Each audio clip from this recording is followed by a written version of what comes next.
Welcome back, ladies and gentlemen, boys and girls, men and women, ghouls and goblins, and everything in between, to another episode of Punchline Pixels. We're back, baby. It's been over a year, but we're coming and swinging, and as you can see, my co-host has gotten much more attractive now.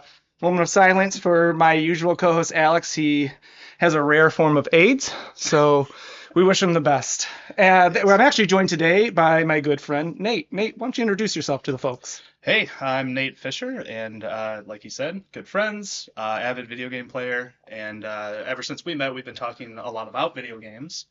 We're also both writers as well, so we had a lot in common with that. You told me about this podcast, and I'll take any opportunity I can to talk about video games. Yes, exactly. The last thing we need is an intentional reason to talk video games and nerd out for roughly an hour or so. It's nice to have the parameters, or else we'll just go off on tangent after tangent. Absolutely. So, the way I kind of want to structure this is kind of new to the folks listening. Typically, it's just me and Alex kind of talking about the news and what we're playing. This format, I'm looking to kind of talk to other people about their gaming habits, and I'll kind of the first 20 minutes or so we'll kind of delve into like your history with it, how you find a work-life gaming balance, and then we actually have a fun structure that we created. So we're going to do our top 3 narratives in our life. So I think my parameter with my narratives is like maybe not what the consensus would say is the best narrative. It's the ones that struck deepest to me. Yeah, same. Yeah. I think that's like the best way to go of just basically just the best storytelling in a video game. Yep. None of us are going to say like Mario Odyssey. Like we're talking about stories that have a lot of, weight to them. Yeah, something that left a lasting impression that you still think about to this day. I think that was a big one for me. Yep. Mario Odyssey might be one of them, so you might have put me on blast. That can't be. Great game. Great game. But Bonanza, though, dude. Bonanza looks great. Bonanza looks amazing. Yeah, and it's the same team that made Odyssey. I mean, being Nintendo. But, I kind of saw that at first, not to already go off on a tangent, but when I first saw that, I was like, who gives a shit, dude? Like, DK is not a strong enough IP for me to purchase a whole system on. Yeah. And, I still stand by that sentiment. But after watching a couple of the reviews through Game Ranks and Skill Up, it's like, I see the appeal. I think I just had to see it in action. I agree, and I think that it looks like the spiritual sequel. It's been told to be the spiritual sequel to Odyssey. Yeah. And one IGN reviewer was like, if I could choose between the two, I'd play Bonanza over Odyssey. Shit, I was dude. Like, controversial. Yeah, and I'm actually curious about the story because, like, Pauline is a child? So yeah. Is it a prequel? I don't know. I think it is. Okay. I do believe, that's kind of the concept without spoilers to any. Spoiler warning! Yeah. No, I actually don't know that for sure, but that is kind of the idea I got from it as well, with that being, I guess, is Yoshi's Island a prelude to Mario? That's a good question. Because I guess so. Because in Mario Kart, the babies and the adults are there racing. And is Yoshi ageless, or is that just like an ancestor? Dude, we need to start dissecting the actual storyboard. They did the Hyrule Historia for Zelda to try and coincide all the games. They should do that with Mario. I'm interested to see, how do they make sense? I'm sure they never intended to have that. Well, but I don't think they cared about Zelda, but now all of a sudden they have to. There's canon. Because the internet is vicious, man. They're looking for that cohesion in the games, man. They want expanded universes. I guess, but with Mario, the universe doesn't have to, I think, narratively make sense. It just all has to be there. I agree. The vibes are more important than the... Why does shit float there? They don't need to... I don't need to know the physics behind why the blocks are floating. Yeah. Did you see that movie? Yeah. What'd you think? I thought... I heard this quote, it sort of related to me, where, people it was a lot of fan service. And I'm like, I'm a fan, so service me. That's fine. I thought it was fun. Yeah, I wouldn't even say that's my complaint about it at all. I would say the only complaint I have about it is it feels like a Minions movie. It feels very childish. And that's cool. Yeah. Because, that's, it's the same developers, so it's that's the vibe of it. But it's maybe I've never seen it since theaters. Yeah. Having said that. Yeah. I watched it one more time since theaters, and I had a good time. It's very much for kids. It's very colorful, but I felt like they, if you compare it to the 90s version that they tried to do with it, I think they nailed it a little bit more. What was with that, dude? Why would they make...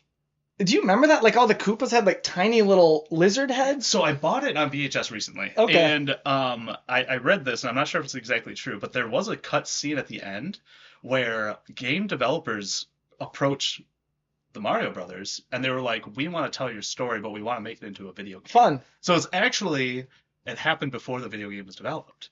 So they base it off of their adventures. That's fun. I don't know. No, I mean, I kind of like that. And I mean, It's not. It doesn't make the movie any better. no, it doesn't. You know, maybe one of John Leguizamo's best roles, though. Mm-hmm. Arguably. Who played Mario? What's that actor's name? Do you Bob know? Hoskins. Bob Hoskins, man. I don't know him from much else.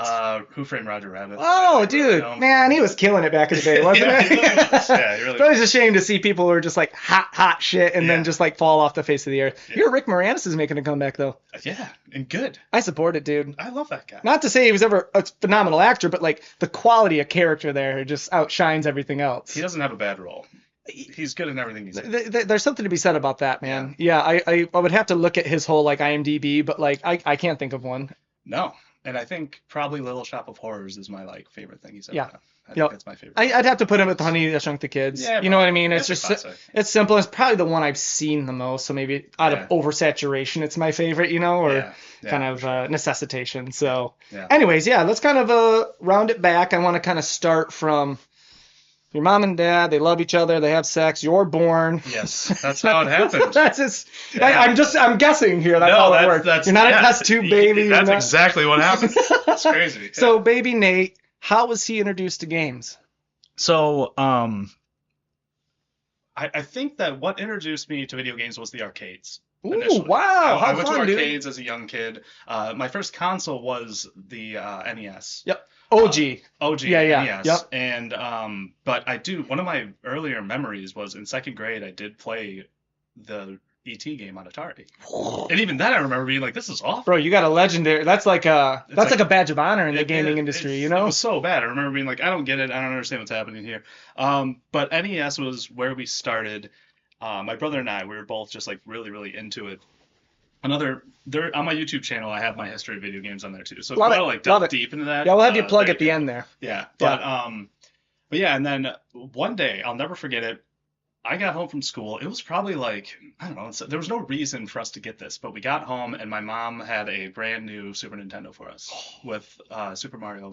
Was it wrapped or was it just sitting out? It was just sitting out. Oh, dude. And we were like, what did we do to deserve it? She's like, you guys wanted it and we wanted you guys to have it, so. Parenting. That's the way to do it, man. Support your kids' hobbies. And, yeah, so that was big. And then Game Boy as well. I always had a Game Boy on me and everything. I used to save up money. OG, like gray brick, green screen. Gray brick. Yep. And then I used to do tree jobs with my dad. He would do like side gigs of like cutting people's trees and stuff. Yep. And I would haul brush for him. And all summer long I hauled brush just to get a Game Boy Color. I was so excited about it. What color did you get? Just the clear purple. Oh, always. Yeah. That was the best one, It was the man. best I don't know one, what for it was sure. about that Yeah. during that period, like even with the Nintendo 64 controllers. Mhm. That like see-through thing was just like hot shit, dude. Yeah, I don't know what the phones and everything we had was see-through to see the technology. That's an interesting thing. But yeah, so like I always grew up obviously thinking it was for kids, and I remember when I was young. Even as a kid, you thought it was for kids. As a kid, I thought it was for kids. Wow. I What a remember mature being at child you were. Yeah, like I remember when I was like 10 or 11 years old, I was over at my neighbor's place and we wanted to play the N64 because Zelda Ocarina of Time had just come out. on, man. And I watched in the living room and like her dad was cross-legged on the floor playing Ocarina of Time. And I was like, in my head, I was like, adults can't play video games. Yeah. These are for kids. Like, Absolutely, and he was dude. like, when I'm done, you guys can play, but I'm not done yet. Boom. And I was just like, so maybe that molded me a little bit of being like, this is okay. Yeah. I can stick with this the rest Well, and I mean, I think that is something as a kid being impressionable. Like you have to see that exemplified first. Yeah. And you know, so your parents weren't gamers then. Parents were not gamers. Okay. No. So it's just the arcade. So going into arcade with friends is your first introduction into gaming. Yes. And were parents critical of it? No, not at all. Good. My parents never like thought it was, they weren't against it, they weren't for Yeah. it. Yep. I remember playing Grand Theft Auto 3 and Yeah. my dad like walking in my bedroom and being like, turn the fucking TV down because those sirens, it was just police sirens. Just He didn't question constantly, why. Like, He he's didn't like, question I was why like, the sirens are there. Exactly. So they were never against it or anything. They never thought it was a waste of time or that it would rot your brain or anything like Yep. that. It was never taboo, but they didn't get it. Of course. They were just like, he likes it. And they probably still don't get it. They probably still don't get Yeah. it. No, they don't. Yeah. But they were always supportive of it. You know, it's always a shame too because like I know so many people who love movies. I was like, dude, if you knew what they're doing with video games nowadays, you'd love them. Because if you love Hollywood movies, look at God of War 2018. Totally. That is, I'll say that to my wife when we're watching movies at the theaters. I'll be like, this is a video game. Yeah. This is what video games are doing right now. Marvel movies, if you like Marvel movies, you'll like games. Absolutely. Pure and simple, The new man. Jurassic Park is just fetch quests. Is it really? The whole thing. Oh, I heard such They bad need to things get about it. What'd you think? It was awful. Oh, really? They have to get 3 samples from 3 different kind of Wow, dinosaurs. dude, So it's like that's a gross. flying dinosaur, a Bro, land dinosaur, and a sea dinosaur. it's not even the main It's quest. not even the main quest. It's like, yeah. So I agree with you. Like, I What a think great comparison. there are. My girlfriend plays video games, but she's intimidated by the big epic ones. So why wouldn't she be? Yeah, and Yep. she did beat she almost 100%ed Hogwarts Legacy. Same with my wife. She was really into that Yep, one. yep. But she still will watch them and be like, "This is amazing. Yeah. This is just epic and entertaining and well written and well acted." And Yep, so yep. it has really gotten to that point. Do you play games in front of her often? All the time. Really? Yeah. See, I have a thing about that. I can't. I've always had a thing about like playing video games in front of people who don't play video games. Interesting. I don't like working out in front of people who don't work out too. Well, I don't like that. Yeah. I mean, it's a very different thing. A little more vulnerable. But I also feel like maybe the working out thing is more like, I'm working out. But like, for sure. I don't know. The video games things is just like, I remember I've gone through stages of gaming and not gaming, and I stopped gaming after the 360 PS3 era and started again on this next generation. So I missed the 4 and the 1. Xbox One. Yeah. So I missed that. So I remember what it was like to like watch my brother play a game and be like, this isn't even captivating me, man. Yeah. Because when you're not in it, you just don't care, dude. Yeah. I don't personally like watching people play narratives, but if they're playing a match of Apex or something, wow, I'm pretty Apex. That's a big thing for you, huh? Apex is like my main go-to for online. That's your go-to like mindless grind. Yeah. So mine's Warframe. Yours is Apex. Yeah. Very interesting. And I'm surprised how long I've been playing Apex, probably for about 5 years now. Yeah, you and my buddy Derek. Shout out to Derek. I know he's listening. Yeah. He was big into Apex for a while there, and then Warframe stole him, and now it's Helldivers. Now it's Helldivers. Helldivers, but Apex man. still has perfected the ping, and no other game has done it as well as Apex. Really? How do you the latency's great in it? You're saying? They started the ping system where you don't have to communicate through headset. Oh, just talk I'm sorry. I see. Ping on PC gaming was latency, like your connection status. Oh, I didn't know that. Interesting. So you're saying like spatial communication? Yeah. Communicating with each other without having to say anything is so good on Apex. I don't think anyone's done it better. That's cool. And That's you still cool. can do it in like Helldivers and things like that. Dude, they were great. Do you ever play Titanfall 2? I love Titanfall. Dude, super underrated. It's a shame that Respawn got so wrapped up with Apex, and I get why they are because it's a money-making machine. But like one of the best. Sorry if that's a spoiler for later and one of the games you chose, but like one of the best narratives in a modern-day shooter. Yes. Yeah. One of the best narratives and one of the best levels when you can. Come on, dude. Shift. Dude, when a game, and Hazelight's really good at this with It Takes Two, and probably Split Fiction, I haven't played it yet, but how they'll take a really innovative idea, saturate it for one level, and then never go back to it again. That's like confidence in your design philosophy, dude. Totally. And it's really admirable. And I felt like Titanfall 2 had a ton of those, especially in the multiplayer. Yeah. That was such epic battles with these. It was 2 games in one Yeah, it was. multiplayer happening simultaneously. I know. And I just wish they would have kept up with the multiplayer on Titanfall or added wall running and Titans and Apex would have been nice. Yeah, I'm surprised they haven't bridged that yet or had a crossover event or anything like that. Respawn said they're not going to do I it. wonder if there's like an IP like issue there. It's in the same world. I know. Is it like narratively? Narratively, it's in That's the same world. fucking as cool, Titanfall. dude. So, I didn't know that. I don't know. Hopefully they'll bring it back. So I've never touched Apex.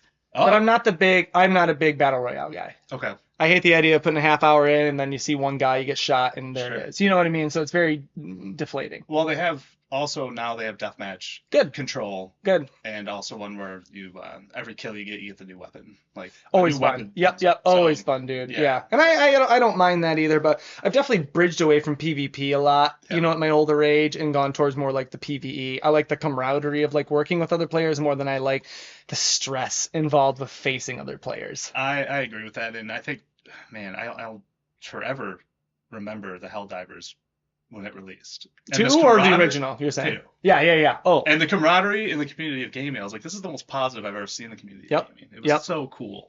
And I'm not, this is the last time I'll mention it, but the Warframe community is one of the most supportive communities you'll ever find, man. Is Warframe free? What? Yeah. It is. Well, maybe I should just get Warframe. It's something to consider, you know, and I would obviously be there to hold your hand along the way because it's very directionless. You do the tutorial and then you're just given this vast universe and you have no idea what to do. So I think they've cleaned it up a little with like updates since I've played it since the original, but like, you know, there's a learning curve. There's a learning curve to learning the control dynamics. It's very fast paced. It's very overwhelming. Yeah. So, but if it is something you want to do, just let me know. And Derek, I know you're listening again. We got him. We got another one. I'm always willing to give it a try. That's for sure. Yeah. That's great. All right. So going back to your childhood, Mhm.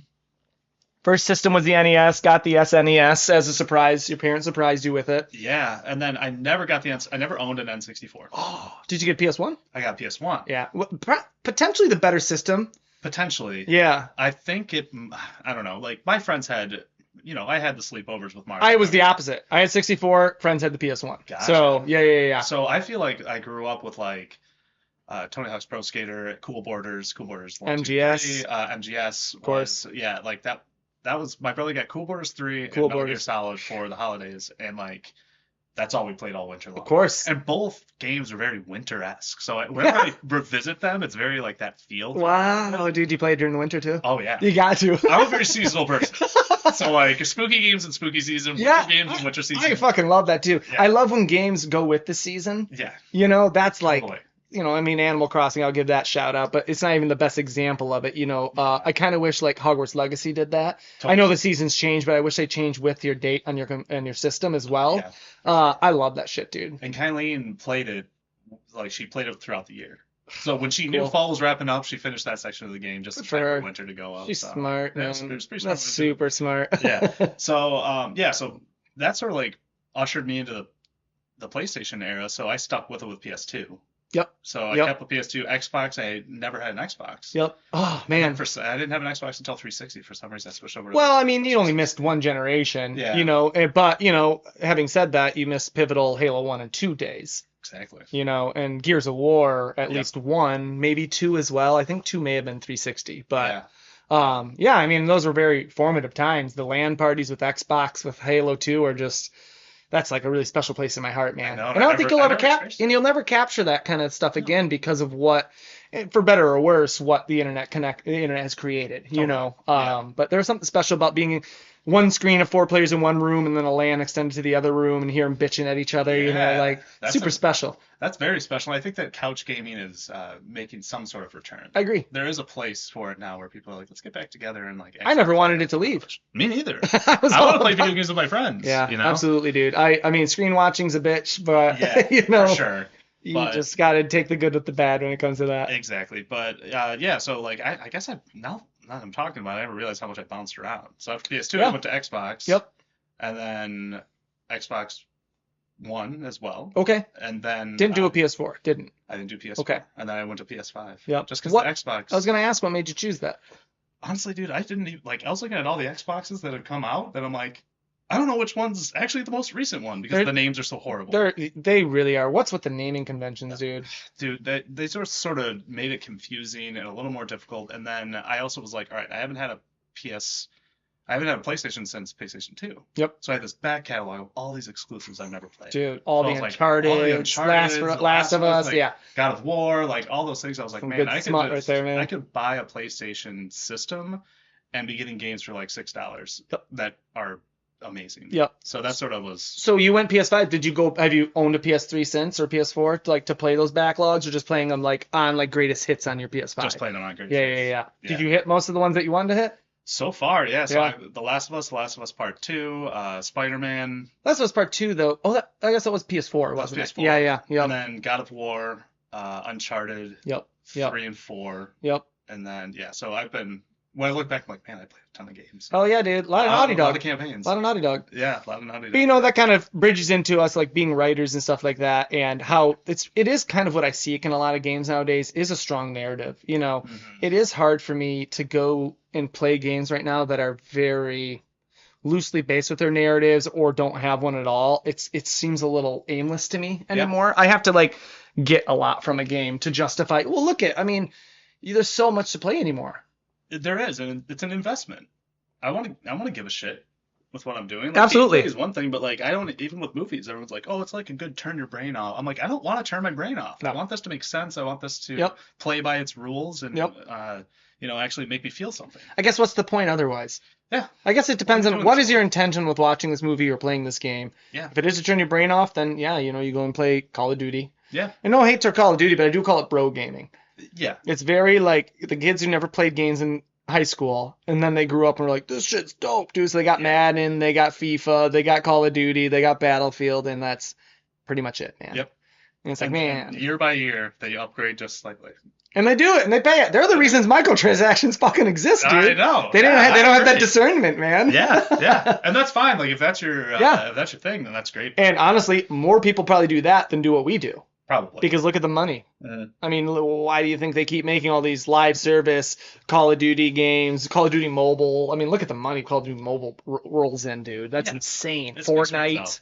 But I sort of look at it very, like the people will pay, so they'll keep making them. Like going back to Jurassic Park, like yeah, it was dog shit, but it made $360 million in its first weekend. So it's like we're gonna get more dog shit. It's a damn shame too, dude. So. If you build it, they will come. You know, it's the same concept. And that's and I just wish people would start voting with their dollar more. But look at that's the problem, and I think that sometimes with our writing as well, where it's like I'm creating something that I know is quality, but it's like, is this what the general public likes? Right. Because like general public is the reason your previews give away the whole movie. Sure. That's why that exists. It's a psychological thing that like your general public, that's what they want. They want to know exactly what they're getting from a movie. Yeah, that's why they watch all the reviews. And and for me, it's like, dude, whoa, fucking stop it. A minute in, I gotta stop a preview anymore, man. It's crazy. Yeah. So, but I don't know. That's how you get. I'm gonna keep writing things that I want to write and I want to see. And I guess you gotta keep it passion filled. You know, it's like I suppose then you can be considered some beings of a sellout. You know, if you were to just start creating for the masses, you know, it'd be awesome if those two things coincided. Yeah. And you could do a passion-filled thing that the masses really adopted, you know. Yeah.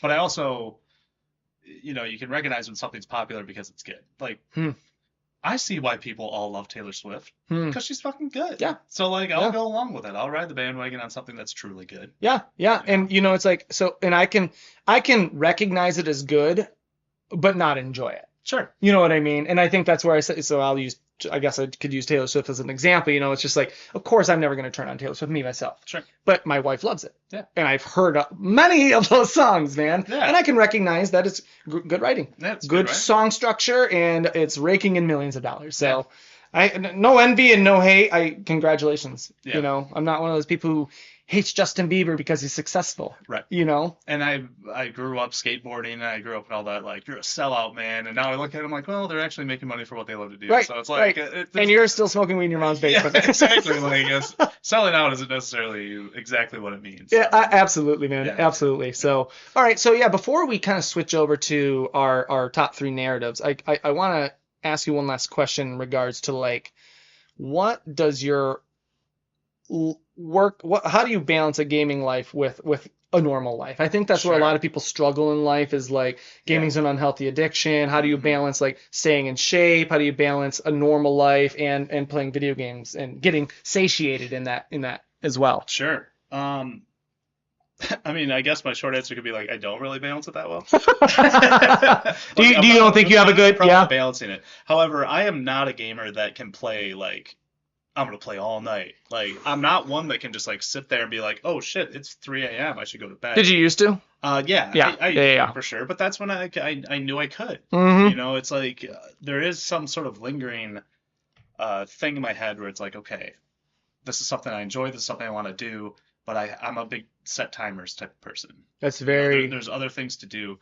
But I also find a lot of value in gaming, especially from a peaceful presence type of place. Coming from an Apex player. Yeah, I'm not trying to get like woo or whatever, but like when I'm playing video games, I'm not thinking about anything else but where I am in the moment. You're right. Like that's where I am. I'm not thinking about my job. I'm not thinking about anything that I have to do. I'm in that moment. And I think it's a really good thing to keep us a little bit more present. Yeah. Because the task at hand is right in front of me. Yeah. And that's all I want to think about. I agree, dude. You know, and I think there is a certain beauty to that where it's like, nothing else matters at that point, you know, and you are kind of whisked away into another world. I mean, we're both readers, and books can accomplish that as well, but look how much better video games are at whisking you away into that world. It's effortless. Totally. And I think that this has gone away a little bit of the stipulation of, like, video games are a waste of time, like, those types of, like, I used to always argue being like, so if I play a video game for 2 hours, it's a waste of time, but you're watching a 3-hour football game. You're watching a game. Yep. And that's fine. Yep. That's completely acceptable. With commercials. With commercials. And I never like really understood that of like, it's just a hobby. It's just what you enjoy to do. Yep. But nothing's a waste of time if you're enjoying yourself. And that's always bothered me too, because it's like, I know so many people that will go and binge 4 hours of a series. Right. But will get down on me for playing, let's say the equivalent, 4 hours of a game. Right. It's like, dude, if anything, I'm more engaged. Yeah. You're sitting there. Yeah, we're experiencing. And look, we're movie watchers and series watchers. I'm not Yeah. faulting that. I'm using it as yeah. a defense right now, where it's just like the contradictions and the hypocrisy is just slightly annoying, man. I agree, and I think that even for like younger, younger gamers and everything, like it is more socially acceptable. Like if you're a young gamer, let's say you're 18 and you're worried about getting a girlfriend or a boyfriend or whatever because you're a gamer, like that's out the window. Yeah. Good luck finding someone that doesn't enjoy video games Yep. these days. Like it's just a part of. I find that reassuring. Same. Yeah. I think it's like a really great thing. I mean, Yep. Too much of anything is a bad thing. You have to have some sort of balance there. Oh yeah. It's like we can't live our lives with that dictation, Right. where it's just like, well, yeah, it is. It's all about balance. Yeah. Anything's about balance. Go and watch a movie for 12 hours. You're gonna. Mhm. That's an issue as well, probably to some extent. So yeah, it is. But that's why I asked that question, because it's like that's where a lot of people struggle at an older age with gaming, where it's just like I just can't justify playing games anymore with how I am in life. I will say that when I've earned my time to game, it's much more enjoyable. If I know Dude, that straight if I'm up. putting something off and I'm gaming, I'm not having the full experience that I need to in gaming. Yeah, you can recognize it for what it is. That done, and I'll enjoy this way better. It's actually the only way I'll game. Yeah. I can't play during the day.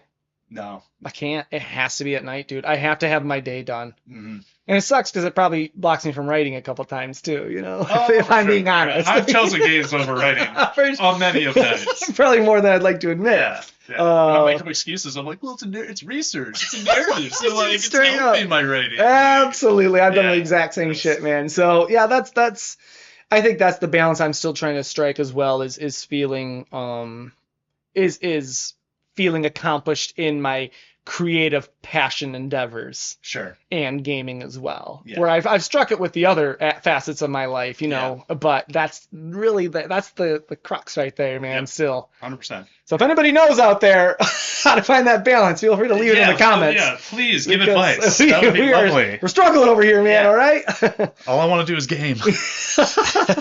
And hopefully everybody who's listening can relate to that as well. Yeah. So yeah, guys, even kind of leave in the comments your thoughts on that as well, and how you find a balance in that. It's definitely something that a lot of people who would prefer to game can't game because they can't get over that hurdle, Right. And it is it's tough too, but it helps to have a supportive partner throughout it all if you're with somebody. Yeah.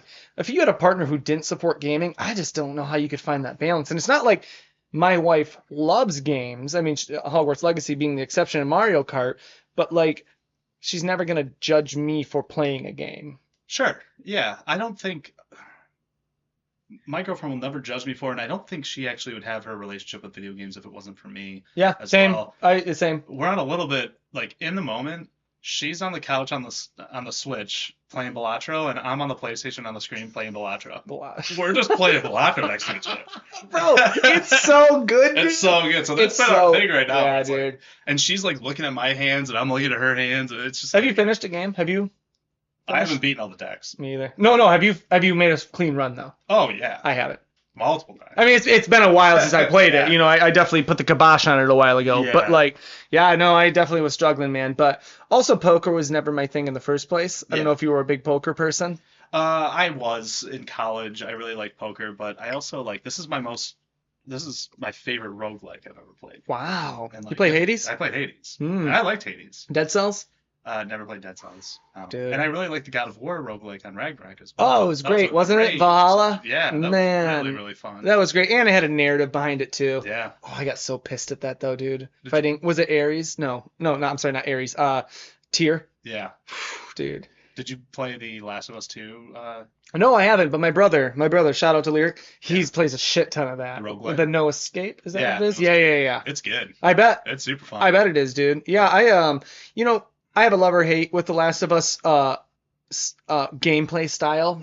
I think it is a little clunky to some extent, but I love the realism and the motion capture with it. Yeah. So I think it's a little shallow, I guess is what I'm saying. I can see that, and I also think that what I love about The Last of Us is the pacing of it's such stressful gameplay. Yeah. And those reprieves of we're walking around and we're talking and we're Yep. just sort of figuring things out. But when it's just constant combat, Yeah.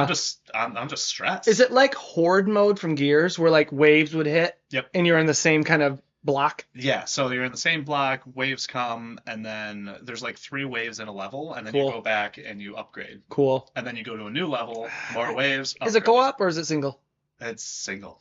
That's a damn shame. Yeah. Make a strong co-op, dude. That would be really fun. I mean, that's, shout out to Gears of War 2 with its horde mode, man. That was like revolutionary, dude. Revolutionary, man. So fun. I've recently been trying to play all the Gears again before D-Day comes out, or E-Day, sorry. Yeah.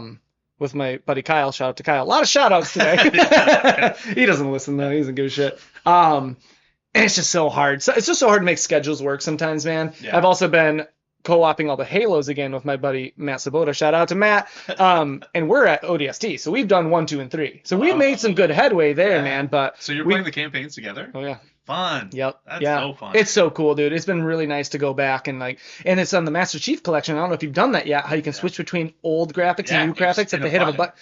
And the cinematics are immaculate, dude. They did a really great job with the cinematics on that, man. I should revisit those too. They're great. They're great, dude. And I think ODST's 4-player, so if you want to jump in. I'm on a PS5 now. That's right. I guarantee within a year you see Halo hit PlayStation. They're talking about it. Because Gears, this month, Gears comes out. Gears 1. That's nuts, dude. Fuck yeah. And, console wars are we over. Got a whole conversation on like how those console wars are over. Yep. They're like PlayStation 1. Yeah. PlayStation 1, but Xbox is winning in a different way. But I don't want to praise Xbox because I hate their business practices, dude. Yeah, I'm not. I haven't even been paying attention. I'm strongly. Well, let's see. They've laid off about 17,000 jobs this year. Yeah. This year alone. Yeah. And insane. Yeah, something's happening with them. But I think that the console wars. It's just so strange that it wasn't that long ago that it was just like crossplay. Yep. That was like 5 years ago. Yep. And I mean, and you still see the crossplay. I mean, look, Helldivers 2 is coming out on Xbox this month. Yeah. And you'll see that, and there's a lot of like Ambiotic, what's that new one? Ambiotic State, I think, of that new game that just came out. It's like a Half-Life-esque kind of a survival game. That's crossplay. So it's like, you still see that, but like, this is Xbox's last console. Yeah. They're done, dude. And they lost in that aspect. And I do believe Game Pass is destroying the gaming industry to some extent. Just like Netflix kind of destroyed that. Like, I have it, but I am kind of against it. Yeah. I don't have the PlayStation Premium. But it's different though. Like that I mean, it's not. You're right. That like, but the thing with, I guess that's what I liked about Essential PlayStation is you kept those games. Yeah. Where Premium you don't, right? After the month's over, you have to give up ownership of that. Yeah. That fucking sucks, dude. That does suck because I would play. Sometimes I'm just like bouncing around. Yeah. I'm not gonna finish it. So. I think it cheapens it. Like I talked to Alex, my co-host, about this, where he bought Expedition 33, and I have it on Game Pass, and he's like, I think I'll cherish the ownership of that game more. Yeah. And he's so bad at finishing games. I'll call you out on that, man. You never finish games. I think Expedition 33 he is gonna finish. But that's what he's saying. He's like, when I have it on like Game Pass or one of those systems, I don't give it the importance where you put $50 or $60, heaven forbid $80 nowadays, behind one of these games. All of a sudden you're like, well, fuck, dude, I gotta finish that game, man. Yeah.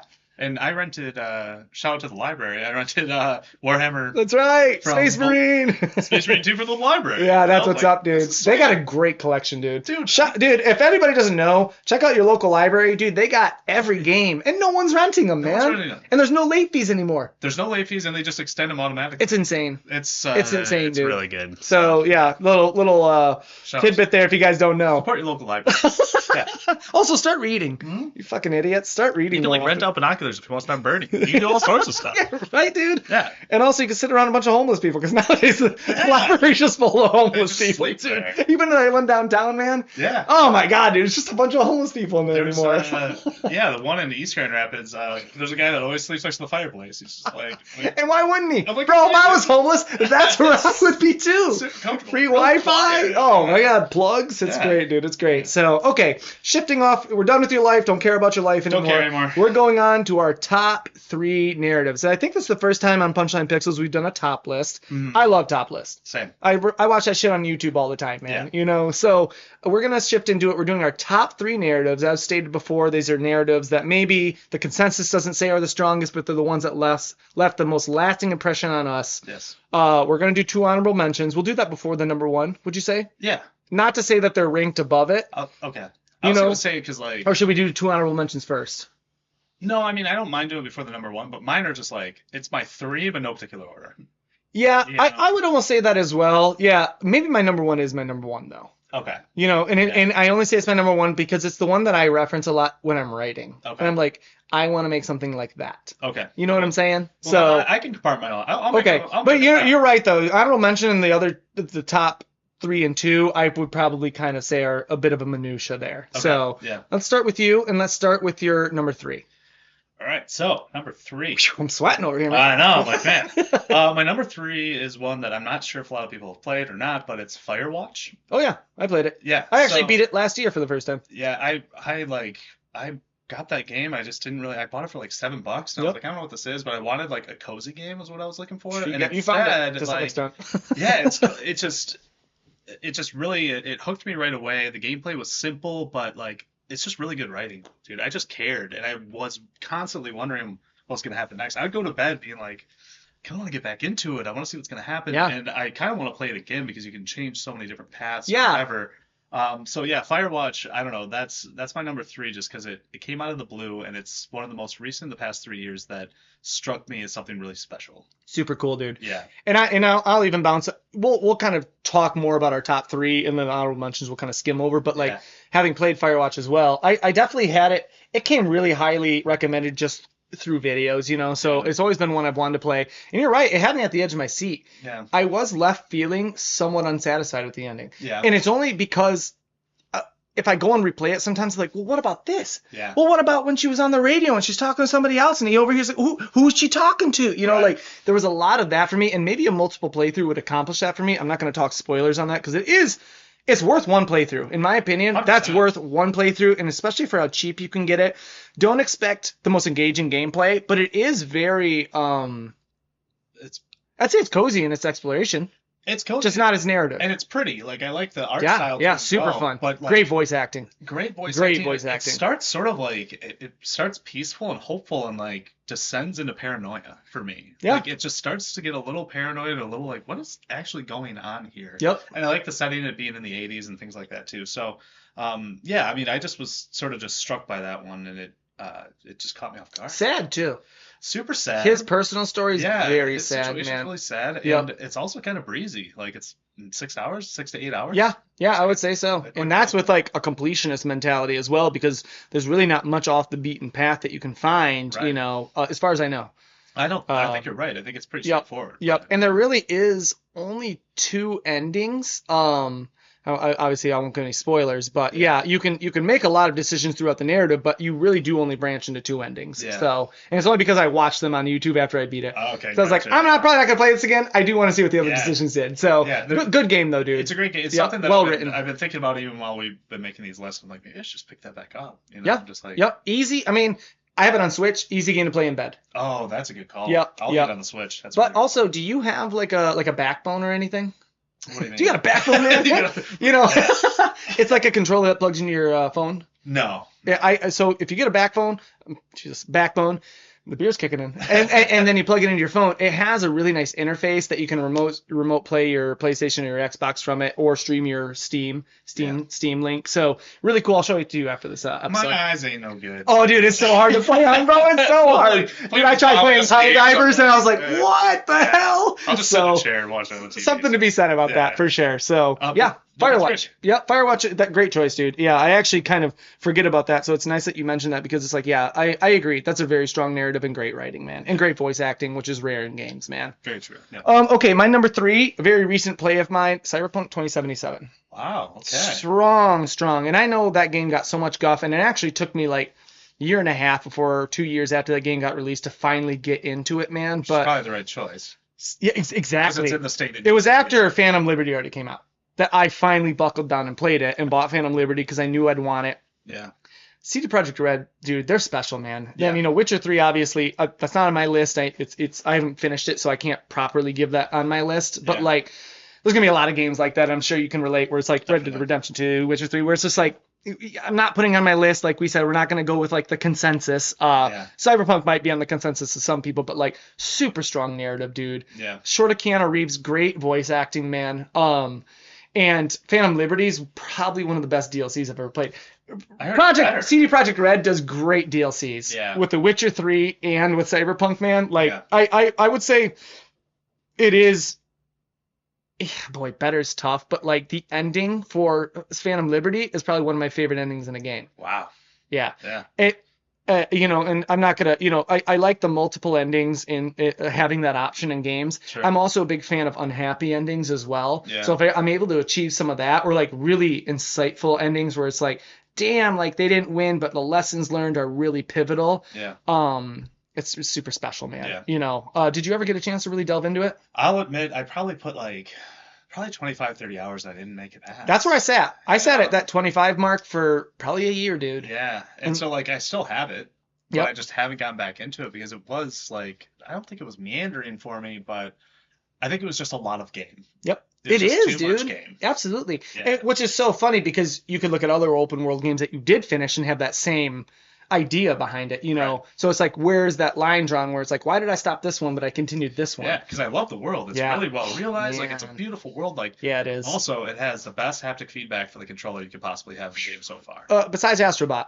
which I haven't. Oh my God. So, but still, like, with gunplay, especially, I felt like the haptic feedback. Yep. That reload click is so Dude, I satisfying. couldn't, and that speaker, they're pulling that speaker in on Yeah. like really pivotal things, man. Yeah, for sure. Yeah, I would say, if you're feeling that inclination to play an open world game, or just kind of grind it out and like maybe don't do the side quests. Yeah. Like I went and kind of did a completionist run on it, I completed it before I went to Phantom Liberty. It's just kind of how my Virgo brain works, man. But it's super special, man. I would say if you, as a writer and the strength that CD Projekt Red has, give it that opportunity to really wow you, man, because Yeah. it can fucking do it. And we talked about watching that anime as well, Edge Runners. They have a second one coming out. I don't know what they'll do. Did you watch Edge Runners? No. Play the game, watch the anime. I got the book that is inspired by the cyberpunk genre. For William Gibson, the first author to write cyberpunk. I could let you borrow that as well. I just like maybe hitting all three at the same time. That like I dove in deep to that shit, dude. So it's just like it's the freshest one, so it's why it's my number 3. But it was really pivotal time in my life, man. Like Is I was that going, s- yeah. Is that cyberpunk environment, like, are you a big Blade Runner fan? Is that, like, environment really, like, I didn't grow up loving Blade Runner. Yeah. I like it. I do like it. Yeah. It's and even the that new Blade world, Runner. that, like, cyberpunk world? I I'm just don't wondering if that's typically something- like that neo-noir kind of like rainy, Yeah. but like I've definitely garnered a new love for it since this. Sure. So it's literally opened my eyes to this genre that I maybe didn't do before. Yeah. Yeah. Gotcha. So Man. yeah, that's my I have number to dive 3. back in. There it is. Yeah. Number 2. What do you got for me? It's funny because you said, like, those generics, like, whatever, but I gotta go Red Dead Redemption 2. Like, And the only reason I said that is because I haven't finished it. oh, That's the okay. only reason I said it. Yeah, so I of course won't go into spoilers. I know the ending, that, so I am you know the aware of ending, that. sure. But yeah. But it really, like, and I was torn between the first and the second of what I was gonna choose here, because the first one is just as good. I have beat that. Yeah. I But, have like, beat that. Red Dead Redemption 2, going back to the writing, man, this is Yep. just such a well-realized world. You're so right, dude. I felt it. I felt all of it. Like, I wanted to know what was going to happen next. I wanted to just, like, walk around that camp and talk to these people. Yep. I spent a lot of time just doing that. That's what you're supposed to do, I think, with that game, man. It slows you down. Yep. And, like, few games can do that in an entertaining way. Yep. Like, I'm fine going up to the saddle of my horse and getting things out slowly and things like that, or individually robbing a person, like, whatever. Yep. So, but I think that Red Dead Redemption 2 still stands as, like, video games have kind of peaked there a little bit for me, where it's like, even visually, just being on a PS4 or an Xbox One, and that still looks as good as it does, Absolutely, dude. and plays as well as it does, that it just, I love that Rockstar has learned from every game they've ever made and implemented it in every game. Couldn't Like, agree you're more, gonna dude. see things in their newest games that what's happening in Midnight Club. Yep. Just Wow. like that worked. Dude, shout out. Put it in here. Great You know, fucking like, game, man. So I have to, Red Dead Redemption 2, like, it's hyped for a reason. It's one of those things like Taylor Swift. Like, everyone loves Yeah. it because it's that good. Yeah, and I don't even fault you for it either. It is like, of course, that's in everyone's like top 5 but there's a reason it's in everybody's top 5, man. Right. Because it is so palpable. Like, I probably only put about 30 hours in the game, and I don't play it because I didn't like it. It's just like Cyberpunk was for you, where it's like you put that 20 hours in there, like you think about playing again, it's like, oh dude, I gotta like relearn the controls, and that game's controls are really confusing too. Yeah, they are. There's a lot of prompts in the bottom right there, and I'm like, oh shit, it's like Helldivers calling in a stratagem. I'm like, Yeah. fuck, X, Y, Z, Yeah. So I think that has been a big thing for me. Also, the file size is like 150 gigs, Yeah. so it's- that's a bit of a hurdle, but man, I know we're gonna touch on another question later, but like that's like at the number one of my backlog. Yeah. The number one of my backlog. And I implore you to revisit it because it's also, to its credit, it's the only game that I talked to with people like it was happening to me. Wow. Like, they'd be like, what'd you do yesterday? And I'm like, well, like I shot this deer, but it stumbled and fell off a cliff and it started raining. So I slid down this cliff and I was in this river trying to get the You're like, don't you live in downtown Grand Yeah, Rapids? so like I was like, I would go to bed being like, man, I really need to like donate to the camp. Like they're struggling. Like, you sort of like live this super Damn, life. dude, It's like, that's man, super cool. I don't know how Rockstar can like keep going with this realism, but it's realism, but it's not. It's like the perfect balance of video gamey realism. Yeah, you're right. But even just the way the characters move. Yeah. And I would even harken that back to GTA 5 too. They did that. There's a weight to the movement that's very there's like weight to the movement and weight to the choice you made, because every choice you make is like, well, fuck, I don't have that split second reaction that I got in Apex, where it's like, fuck that. Oh, the implication of me doing this means I can't do that later. Oh, shit, Exactly. Yeah, they're stumbly and they fumble. Yep. And they're like, they fall and they trip. No other game really does that. No. Except, what was it? Smash Brothers Melee, and everybody thought it was super controversial that the characters would occasionally trip. Yeah. So it's like yeah. So, I mean, I commend you for that choice. And honestly, you've probably inspired me to reinstall that, because I know it's something I need to do, man. I know I need to beat it. The payoff is worth it. Yeah. And you put a lot of hours in that game, and then when the payoff happens, you're like, I regret nothing. Yep. Absolutely, dude. In Rockstar, man, I have the highest hopes for GTA 6 because they are getting so much. Every game that comes out is better than the last, man.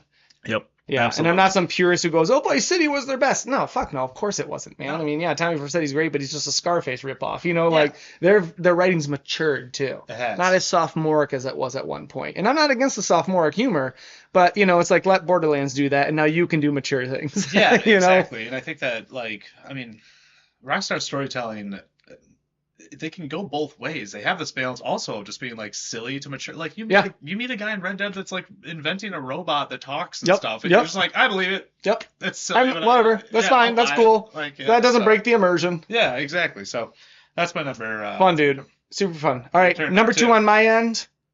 I'm going Halo Reach. Yes. Halo Reach. My favorite Halo. Me too, dude. I just think, and going back to the tragic. Exactly, and I guess I'll go into spoiler territories because that game's so old at this point, and also as part of the Halo lore, it's like you already knew the fall of Reach was occurring, but like to experience that like last stand, man, was like that shit stuck with me, dude, and that shit still sticks with me. Like, it's like I almost can kind of hearken it to like Rogue One in terms of movies, where it's just like you knew what the ending was going to be, and the sacrifice that they all made. It's like that's true, like heroism. Like it's a great example of like striving for like sacrificing yourself for the greater good. It's socialism. It's like it's just very like palpable, and like I've never forgotten it, man. Yeah. And I wonder how much Rogue One actually. I was going to mention Rogue One. Of course. Like how many like tips did they take from that? Why not? Why not, dude? When you knew, I mean, that's a genius idea. To go back in time and play, and in the current time, that's going to happen. Like, it's just a great perspective to have. And I'm gonna lean on the fact that, like, I don't remember the name of the team, forgive me, but like, they weren't the strongest characters maybe, but it was kind of nice to get out of Master Chief's skin for once and play, as this other team. And you're the newbie, the generic newbie, but like, it was just cool to like have something different, these other characters, and then like they're all kind of dropping one by one, and it's a little tragic here and there as well, but like it's really that last stand level that like stands out in my brain, man. I think it's also one of those games that like it's even in hindsight it's way better. I remember when it came out, the controversy being like, no, Master Chief, this is bullshit.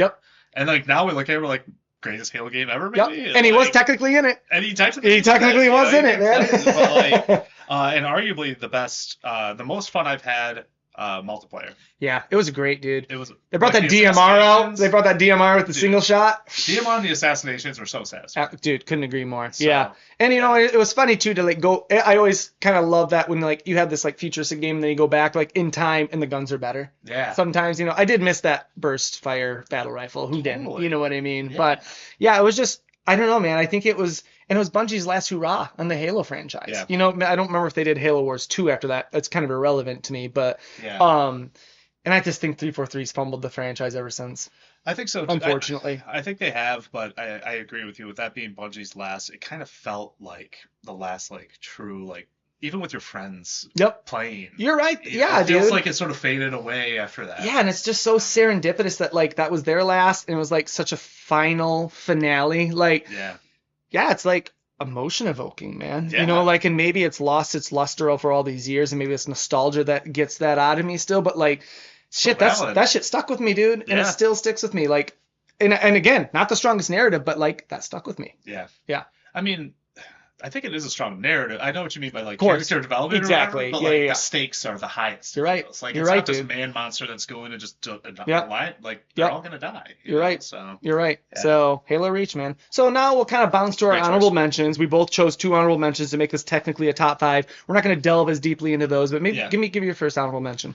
all right, let's talk Rockstar a little bit more. Woo! Manhunt. Good for you. Wow, for narratives too, huh? Dude, I'm a horror fan, Oh, and that's when I true. played That's- Manhunt, I was like, "What the fuck?" Like, Dude. you're a convicted serial killer, never confirmed whether or not you're guilty or not. Yep. You just wake up, Wow, this is a fun choice, dude. and then Nice Brian choice. Cox is the narrator.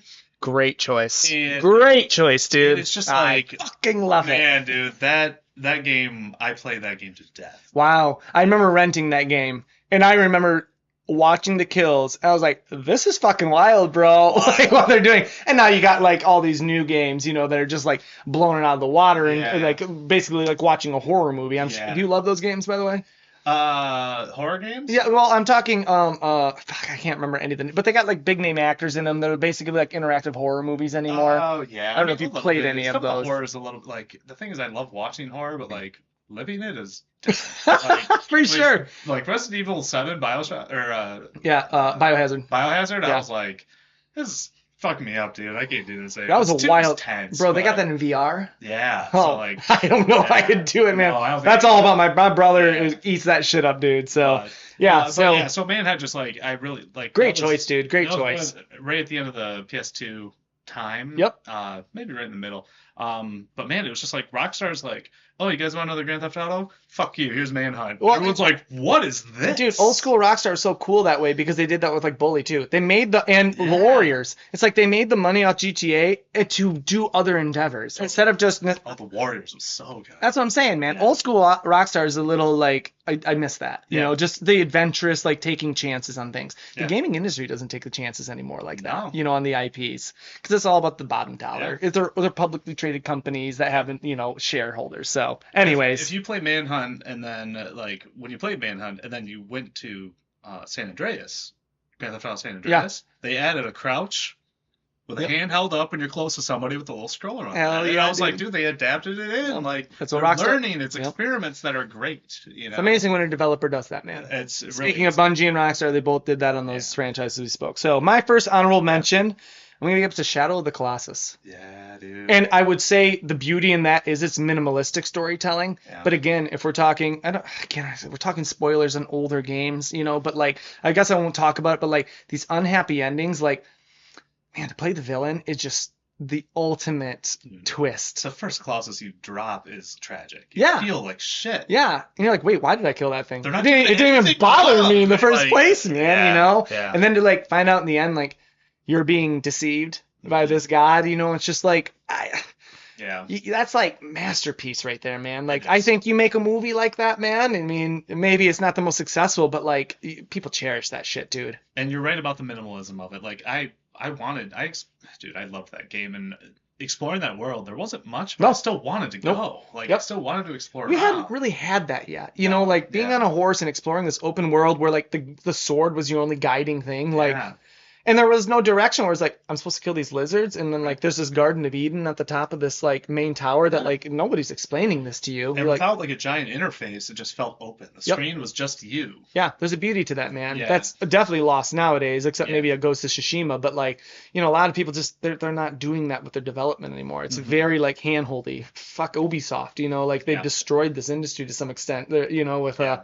just like, I mean, anymore, you put a Grand Theft Auto thing in and it's just like a GPS in your phone. It like tells you the exact road Go path. there. It's like, oh man, like I know. maybe turning off the HUD and minimalism is the secret on a lot of this shit. So And that's where Red Dead did it right too. Where Yep. you're just like, you'll run into something. Yep. You know. So yeah, Shadow of the Colossus just, I mean, it's still lasting impact, and it's been re-released on every system generation for a reason, and everybody who's listening has most likely played it already. So. Yeah. But if you haven't, it's a must. Yeah. Do yourself a favor.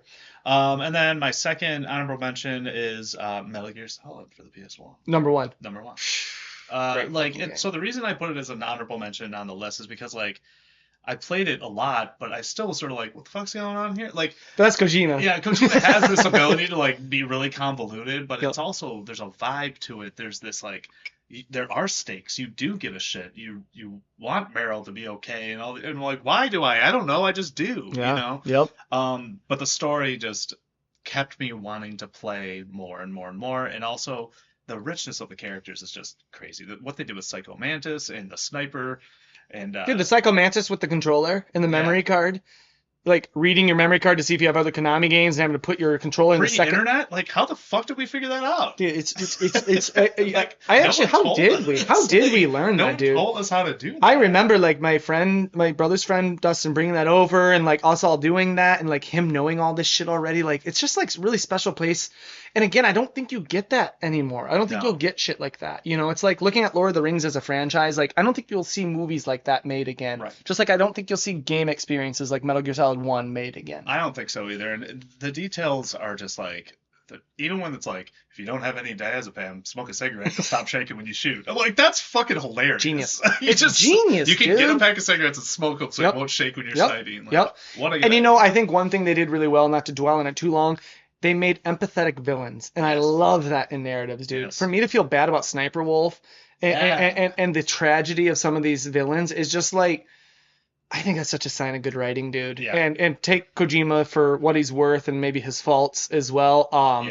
He's a master. He's the master of video game narratives right now. And through the series, through 2 and Snake Eater, all of them, his villains are just as rich as his heroes. Yeah, if not more. To some extent, Yeah.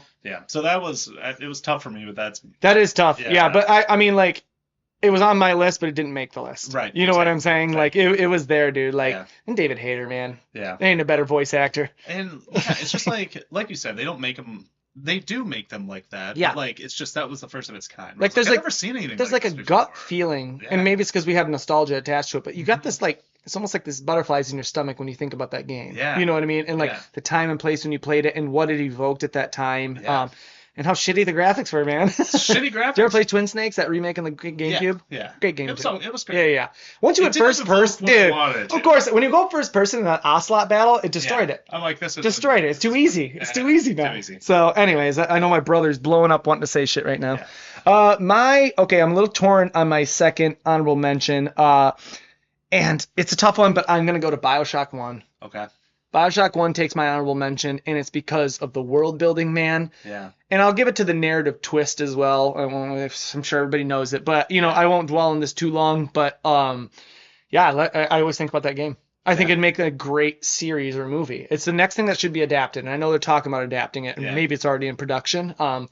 It's just a great narrative, dude. Well, I don't want to take control of the flow of things, but that's my number 1. We want to. It was almost in my top 3. It was almost in my top 3. We want to roll right into it. Yeah, please. Yep. So I can't. BioShock 1 specifically, right? BioShock Not 1, Infinite. Yeah. Specifically BioShock 1. I've never had the rug pulled out from under me like BioShock 1. I mean, you want to talk about being the villain for Shadow of the Colossus? I mean, we're gonna talk spoilers now, but the "Would you kindly" twist is, it's legendary, dude. I felt manipulated and used. I was like, fuck you, game. Are you kidding me?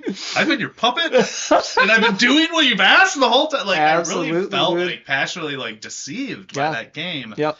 And just the lived-in world, and just man, there's something about that game. Once again, vibes. I'm just absolutely. I want to go back to Rapture every 5 years to play that game. Wow. It's just that good. Yeah, it is, dude. Yeah. And there's something special about that, and that's why it was tough. And I love Infinite for what it's worth, but they've never recaptured that magic of the first one. And honestly, I don't know if you watch previews for Judas, Ken Levine's new game. Mm-hmm. I mean, he's trying to get that BioShock vibe. I don't think you'll ever recapture it. No. You just can't. You remember that reveal video? Oh, yeah. Of he's fighting the guy at the drill, and he summons the bees, and he gets drilled through. What? What is Game Informer magazine covering it? It's just there's just such a time and place for that, dude. And maybe not a lot of nostalgia dictates our choices here, but BioShock's unmatched. It's also like nostalgia does obviously play a part, but it still looks great. It Yeah. still plays great. It's Yep. still scary, but not too scary. It's unnerving. It's unnerving, but Yeah. it's like, the splicers and everything are still like, It's like the insanity of it all is Yeah. like unnerving. and you just see the downfall of this. It's so well realized, the downfall of this Yep. society, that Yep. I felt, and you just like, how like, you ever been like out in the rain and you're just like wet for a super long time? You're like, I can't wait to just like take a shower and dry off. Like when you're done with a game, that's how you feel. Where you're just like, oh, I That's just a great- feel like Very funny wet. comparison, man. Yeah. So Yeah, did yeah. you ever play that DLC Burial at Sea for No. Infinite? So you you play as the guy from Infinite, but it's an alternate reality where he's a detective in Rapture, Cool. and Elizabeth, the girl, comes to give him a mission, and it's before Rapture fell. So you get to Oh. explore Rapture, and it's How full. did I miss this? Dude, if you got Infinite, re-download it and play Yeah. Burial at Sea. Super fun to see Rapture before the fall. Thriving. Yeah, dude, Yeah. it's super interesting. But I mean, like, yeah, I mean, having said that, dude, it's also the first time a first-person shooter really drew in RPG mechanics of Yeah. like upgrading your weapons and Mhm. getting these plastids that like you just didn't have that before, man. And Yeah. I actually recently re-beat BioShock probably in the last 2 years.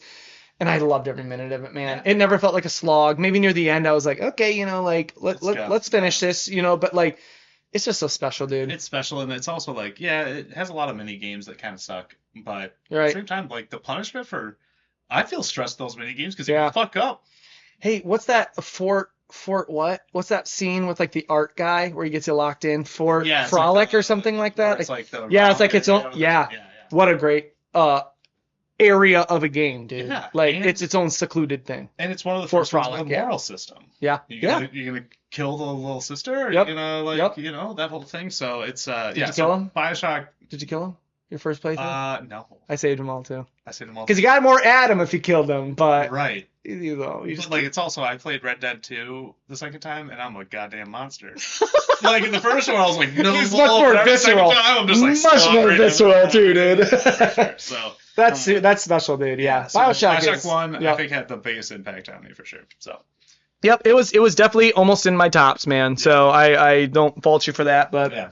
my number one, harkening back to a conversation from earlier, Yeah. MGS3, Snake MGS Eater. Yeah, that was on my list right there. I just think, man, like, and it's not even so, it is the whole thing, but like, fuck the end and all these ridiculous, the pain, so it's about the boss Yeah, it is about and her relationship with Snake and the sacrifice. It's back to that heroic sacrifice. Mhm. I really cherish that in games. And like, I don't know, maybe it's the first game that made me tear up, dude. Yeah. Like just the thought of like what she put on the line, and again, we're going to spoiler territories, but Yeah. like, man, like that is just like an impactful game, man. And it's just the visuals are probably better in my. It's been a while, but the Of course. visuals in my mind are. But like that flower field of the whole thing, I remember just being Yep. such a giant moment. Yep.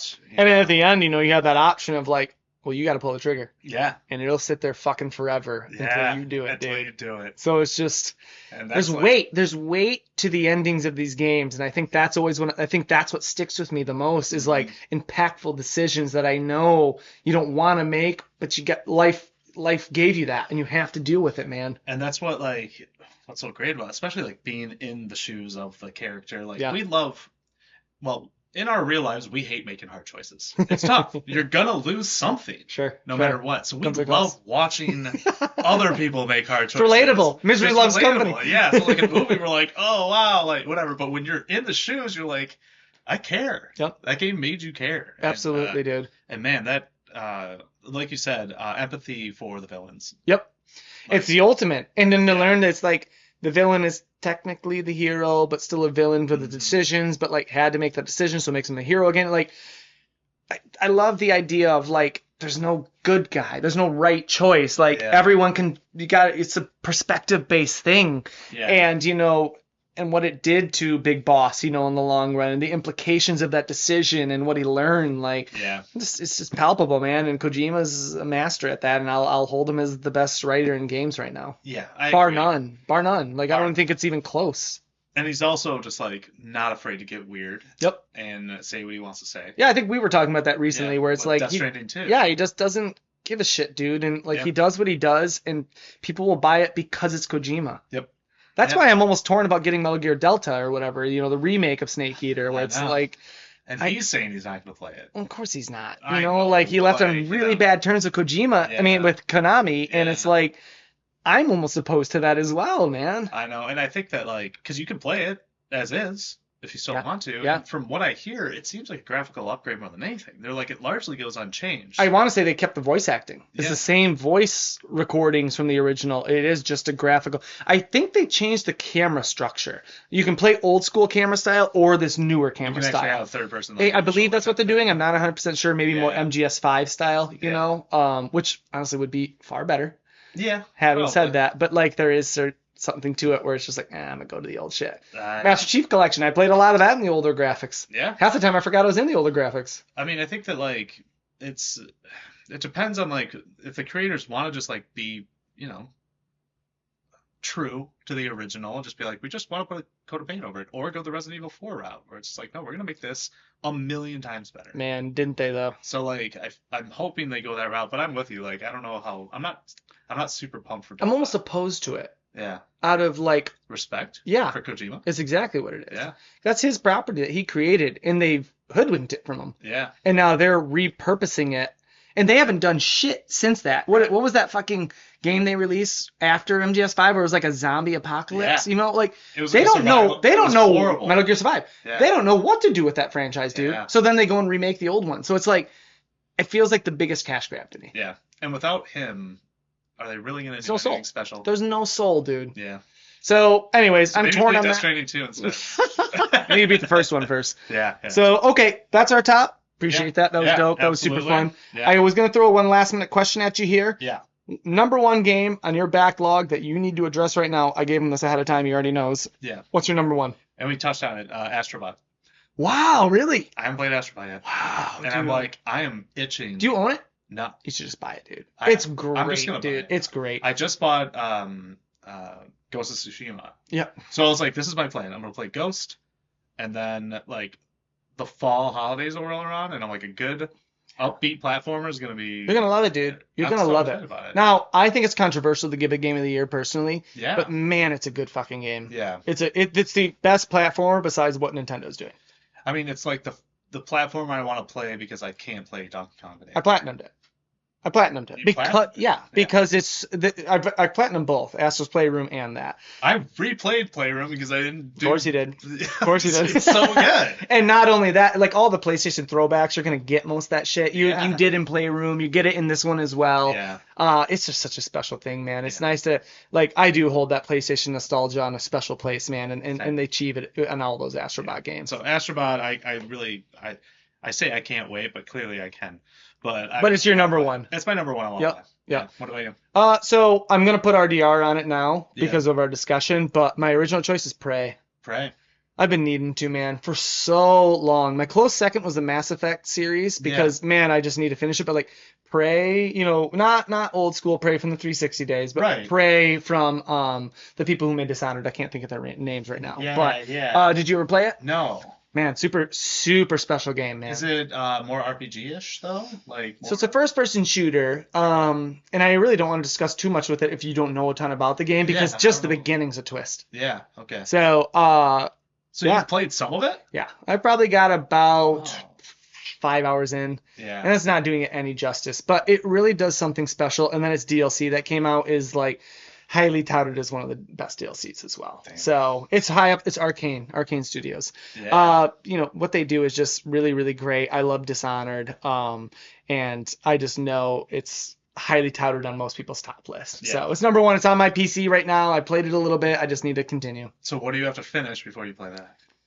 Guardians of the Galaxy and Outer Worlds are in my way. Yeah. Yep. Outer Worlds, damn. You got a long way to go then. I know. Right? Outer Worlds is pretty easy to grind through, though. It's not as... I'm actually enjoying the shallowness of it a little bit comparative to like a Bethesda Fallout game. Yeah.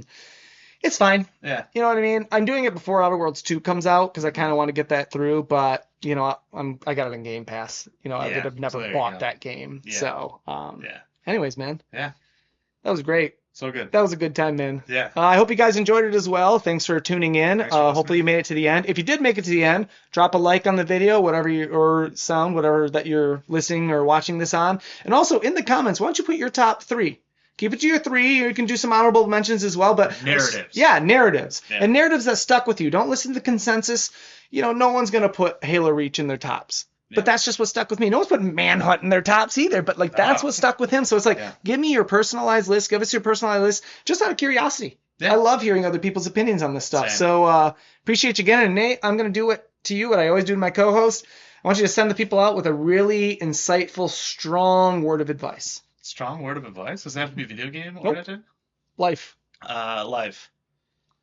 Let them have it. Have more than you show and speak less than you know. Whoa, dude, that's like Bilbo Baggins. It's actually a Bill Murray quote. That's great, man. Yeah. Well, you heard it here first, folks. Nate, where can people find you? I'm on YouTube, so just youtube.com/Nate Fischer. See it there. What's your gamer tag? Gamer tag, Further Down Part 2. I don't know if you wanted to share that or not. No, I have been doing that. Further Down Part 2. Yeah, so if you guys are interested, feel free to add us. Crammy Amble, Further Down Part 2. Feel free to add us if you want a game together. And join us for the next episode. Appreciate you.